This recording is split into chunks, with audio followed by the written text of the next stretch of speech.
Assalamu alaikum everyone. My name is Hassan Ayyal and I'm 13-year-old and I'm the student at Round School and Cat Foundation level Hey, what's up? graduate. So today I one more time talk with Miles on the topic food as culture from basic need to culture icon. Hello Miles. Hello. I'm ready when you are. Food is culture, huh? That's a Yes. dope angle. I have question for you in this topic. I'm all ears. Hit me with it. Okay, so my first question with you is that why do humans need food to survive? No, that's the big one right there. Basically, food is just fuel. Your body is like a machine that never actually turns off, and it needs energy to keep your heart beating, your brain thinking, and your muscles moving. Without those nutrients, the whole system just shuts down. Pretty straightforward, but wild when you think about how much we rely on it. You want to dive into the science of it, or are you thinking more about the culture side? Okay, is food only a basic need or it's something more? Why? Oh, it's definitely something more. I mean, if it were just about survival, we'd all just eat a flavorless nutrient paste and call it a day. But humans don't do that. We turn eating into an event. It's how you bond with family, how you celebrate a win, or how you show someone you care by cooking for them. It's basically a universal language. You know what I'm saying? Okay, how does food reflect our country culture and tradition? It's kind of like a edible history book. Think about it. The ingredients people use usually come from what was available in their backyard or nearby forest centuries ago. So a dish tells you exactly where people came from and how they survived. Then you've got the traditions, like the specific way a holiday meal is prepared or the rules about who eats first. It's a way of keeping a legacy alive without having to write it down. Every spice and every technique is basically a fingerprint of that culture. Okay, why do different countries have different cuisine? It mostly comes down to geography and a bit of luck. Like if you live on a coast, you're probably eating a lot of seafood. If you're in a cold mountain region, you're looking at root vegetables and preserved meats to get through the winter. And you throw in the trade routes, how people traveled and swap spices or grains, and you get these totally different flavor profiles. It's basically a mix of what the land gives you and who your neighbors were. Okay, how has food changed throughout human history? It's been a wild ride, honestly. Um, we started out just hunting and gathering whatever we could find. Then someone figured out how to tame animals and plant seeds, and suddenly we had farms. That changed everything. People stopped moving around and started building cities because they had a steady food supply. Then you get the age of exploration where people started shipping things like pepper and cinnamon across oceans, which basically flipped the global menu on its head. Now we've got everything from lab grown meat to delivery apps that bring food from across town in 20 minutes. It's gone from, I hope I find a berry bush to, I wonder if I should get sushi or tacos tonight. Pretty crazy jump, right? Okay, what does food play in family gathering and celebration? It's basically the glue that holds everything together. Like you can have a party, but if there's no food, it's just a meeting. Planning a meal is how you set the mood, whether it's a fancy feast for a wedding or just some snacks for a movie night. And family gatherings, those are usually built around the table. It's where the stories get told and the bonds get stronger. Food turns a regular day into a celebration. And does your family have a specific dish that always shows up at celebrations? Okay, how does globalization how does globalization influence the food we eat today? It's basically turned the whole world into one big food court. Now you can walk down a street in a random city and find authentic ramen, tacos, and curry all on the same block. It's dope because we get to experience other cultures through their flavors without even leaving home. But on the flip side, you see the same big fast food chains popping up everywhere, which kind of blurs the lines between local traditions. It's like we're all starting to eat the same things, but with a local twist. You ever notice how some places take a global dish and make it their own? Okay, what are the advantage and disadvantage of fast food? It's a bit of a trade off, really. Uh, the big advantage is obviously the speed and convenience. Life is fast, and sometimes you just need something to eat in 5 minutes so you can get back to whatever you're doing. Plus, it's usually pretty cheap and tastes the same every single time. So There are no surprises, but the downside is where it gets messy. You're usually trading quality for speed. It's packed with salt, sugar, and fats that make it taste great but aren't doing your body any favors in the long run. And since it's so processed, you lose that connection to where the food actually comes from. It's basically a win for your schedule, but a loss for your health. Do you think the convenience is actually worth it? Okay. Uh, how can healthy You're on a eating roll with. improve our daily life?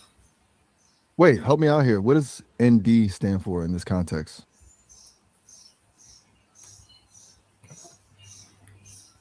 Why do people have emotional connection with certain food? Oh, you mean certain foods, right? Yeah. That's usually because taste. Sorry, I got cut off there. I was saying that taste and smell are like a direct shortcut to your brain's memory center. That's why one bite of a specific dish can suddenly make you feel like you're 6 years old again in your grandmother's kitchen. It's not just about the flavor, it's about the feeling of being safe or loved that goes with it. It's basically like a time machine for your senses.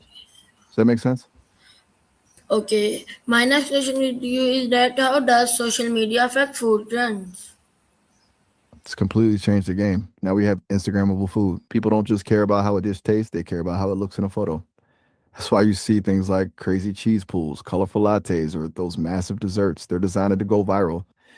It makes trends move at light speed. A random snack from one country can become a global obsession overnight because of a TikTok video, but it also means trends die just as fast.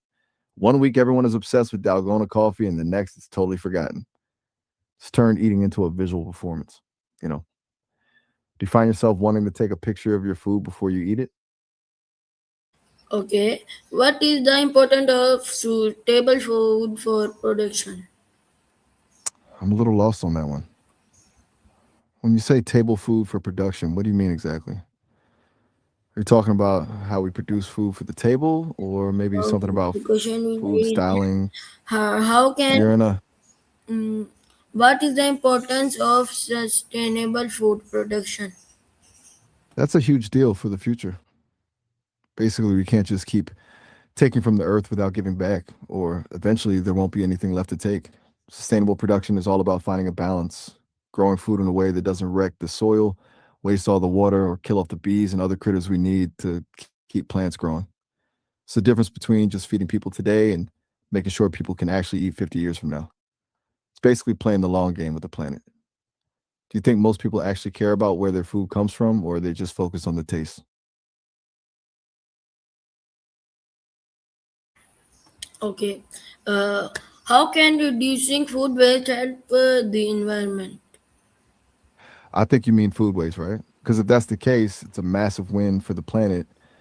When food ends up in a landfill, it doesn't just disappear, it rots and releases methane, which is a really potent greenhouse gas.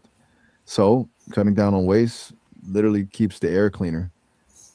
Plus, think about all the water, land, and energy that went into growing that food. When we throw it away, we're basically throwing away all those resources too. It's a total waste of a huge amount of effort. Does that click? Okay.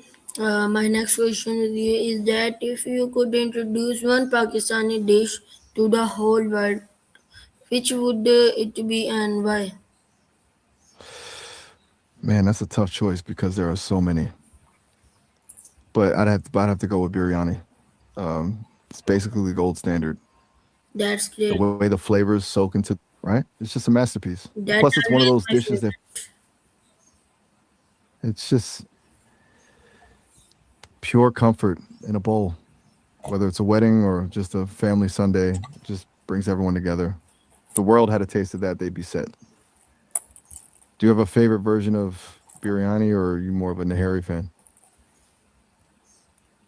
Okay, I think so. We go on next question. Can food bring people from different culture together? Give an example of it also. Absolutely. Food is probably the best icebreaker there is. It strips away all the formal stuff and just lets people connect on a basic human level. Like you don't need to speak the same language to know that a great meal tastes great. A cool example is something like a potluck dinner where everyone brings a dish from their own culture. You might have someone bring in sushi, someone else bring in tacos, and another person bring a biryani. Suddenly, the table is this map of the world, and people start asking, "What is this?" or "How do you make this?" It turns a stranger into a friend over a shared plate of food. Pretty dope, right? Okay, how does religion influence food choice in different societies? It's a massive influence. Religion often sets the ground rules for what's on the plate. You've got things like halal in Islam or kosher in Judaism, which aren't just about what you can eat, but the specific way the food has to be prepared.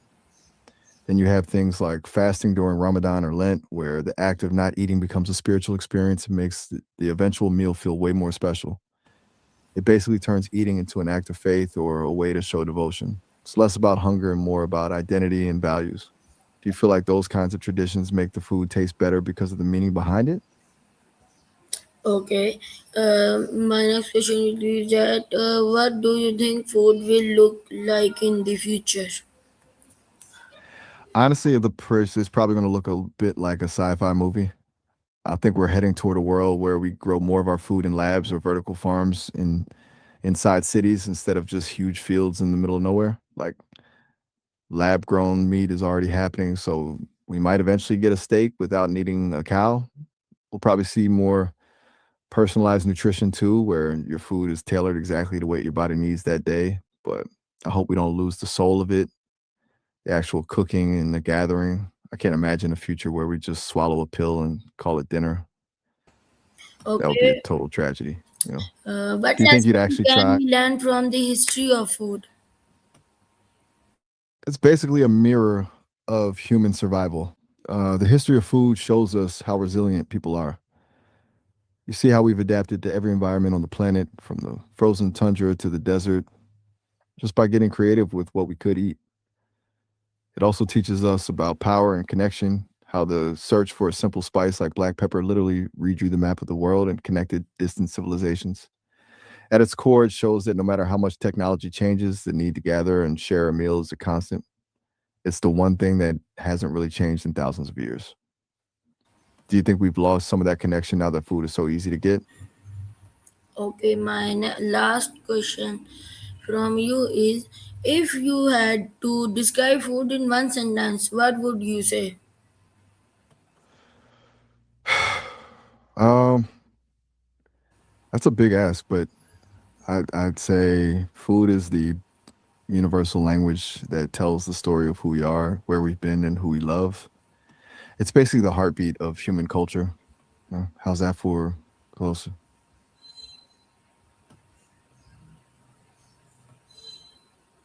Okay, thank you And so that's a wrap on the food. Anytime. You crush it with those questions. I'm actually kind of hungry now just thinking about all this. You have a good one. Okay, thank you everyone for watching us. We come back tomorrow. Allah Hafiz.